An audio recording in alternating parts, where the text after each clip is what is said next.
Funding your Amazon business is something that a lot of people misconstrue, especially the beginners. A lot of people have this misconception that as long as I have a lot of money, my Amazon business will pretty much build itself. And that's just not the case. You see, Amazon is a cash intensive business. Yes, of course, you need money to make money, but money without skill is completely useless. This is why I personally constantly see this. I see people come into this business with, let's say, 10, 20, 50, even $100,000 in working capital. And then I also have people come in and they have one, two, three, maybe $5,000 to work with. And the people with less capital end up growing faster and have more longevity in this business than the person who comes in with a ton of money. Not in every case, but in a lot of cases. And that's because the people with less money are forced to build their skills because they have limited amount of funds. So they're more choosy and picky about what they're going to spend their money on. The person who has a bunch of money sometimes will come in and they don't heed my advice, don't watch the program, and then they just start investing into a bunch of big wholesale orders that are not profitable, or they're just not worth the money because the margins are too slim, and then they end up losing a whole bunch of money. Again, this is not the case in every single scenario, but I do see this time and time again. Money without skill is completely useless. You need both. But keep in mind, I'm going to say this multiple times throughout this lesson, do not over leverage yourself. I keep seeing this in the Amazon space more and more lately, starting from like 18, 19, 20 years old, who these young guys, they'll go and they'll pull $100,000 in lines of credit. And I'm like, if that loan were to become due and you cannot pay it because something happened to your Amazon account, you would be completely wrecked. And this happens all the time. I just had a client reach out to me. They said they were working with the Smart Scout coaching program and their financial team, and they wanted her, who is currently unemployed and only has a couple of $1,000s to build this business, they wanted her to pull out $100,000. That's fucking insane. That is absolutely crazy to me. Do not over leverage yourself if you enjoy having any sense of sanity. Now, when you are starting this business, the absolute worst thing you could do is over leverage yourself, like I said. Use your current starting capital to build the skills needed to create a successful business on Amazon. Once your skills have improved to the point where money is your main constraint, then you should explore further funding options, okay? But in the beginning, even if you have a lot of capital to start, you don't want to go and be like, all right, I have $50,000 to start with. Let me go and place a $20,000 order as my first order when I have zero experience on the platform. You don't want to do that. Yes, we want to grow quickly, right? And everybody does, but we want to do it tactically and strategically. We don't want to be reckless. And one of the worst things you could do is go, I have no experience. Let me go and shovel out 20K on this wholesale order and send it to Amazon. Hope everything works out. We don't want to do things like that. As you gain more and more experience, you're going to get to the point where money is your main constraint. I now have access to too much inventory that I cannot pay for. Once you get to that point, that's when you start exploring further and further funding options.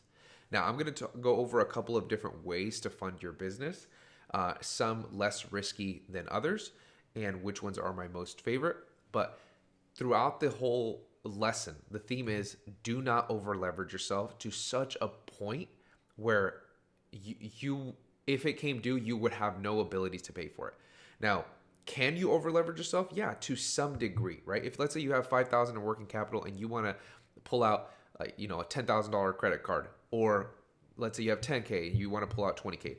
Those kinds of things are a little bit more minimized risks. If you have $5,000 to work with, don't go and pull out a $100,000 loan. That's crazy. All right. But these are your funding options. These are the main ones that you're going to focus on. Credit cards, in my opinion, are number one. Now, credit cards, you can use them for your arbitrage business. You can use them with your wholesale suppliers. If your wholesale supplier does not accept credit cards, you can always use a service like Melio, where then they would get a wire transfer, but you're paying with a credit card. Now, the reason this works so well is because you're minimizing your risk. In case anything goes wrong, it's much easier to get your money back or protect your assets with a credit card than if you were paying with wire. If you're paying with wire and something goes wrong, you're fucked, okay? But with credit cards, you can also get cash back, or if you want to get travel points, if you're into that, then you can get a card that's more geared towards travel points, And a lot of times you have more flexible payment options. So a lot of times you're going to be able to use your credit card, and depending on the card that you get, you'll have time to get your inventory, sell through your inventory, get paid out by Amazon, and then make the payments to the card, which is an ideal scenario. Another way of getting funding for your business is through friends and family. I caution you to do this. I personally didn't do this. I personally just focused on the capital that I had and credit cards. Because friends and family, things get a little complicated once you start involving them into your business. But if you decide to do this, I know there's people in the group who have done this. Just make sure you're promising some sort of interest that you're going to pay them back. If they're giving you, $10,000, you're going to give them like 5%, 8%, 10%, whatever you guys agree on over the course of, let's say, the year, for example. So that one is completely up to you. And the third one is loans. Now, for me specifically, I didn't pull out any loans. Amazon kept wanting me to, when they do the Amazon lending, which is pretty much coming to an end. I just don't like pulling out loans. I'd much rather just put everything on a credit card. It's way smoother, way easier to get access to business credit cards. And that's just what I decided to go with. Now, these are the best credit cards that you can get, in my opinion, in no particular order. Now, the first one that I really, really like is the American Express Plum Card. The reason I like this card is because you have 60 days to pay the balance of your card. So this is where the flexible payment options come in. So let's say you buy your inventory, you get the inventory, you send it off to Amazon, and you have the ability to wait for them to check it in, process it, make it available for sale, sell through the inventory, and then you still have plenty of time to get that money back, pay off the card, and then use it once again.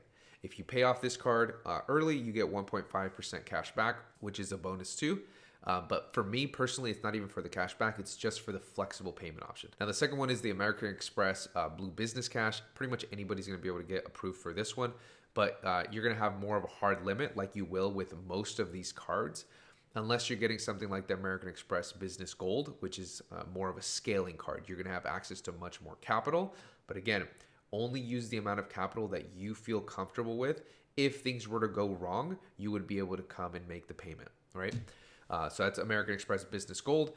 The next one is Capital One Spark Cash Plus. This is probably the best cashback card right now. We used to have another one that was really good. It was called Alliant, and that one was 3%, but now it's no longer that much. So this is probably the best one. Capital One Spark Cash Plus, 2% cash back. The next one is Chase Inc. Business Unlimited. I think this is 1.5% cash back. And the last one is a retailer specific credit card, which is something like, let's say if you go source a lot at Target, then you would want to get the Target Red Card because then you're getting 5%.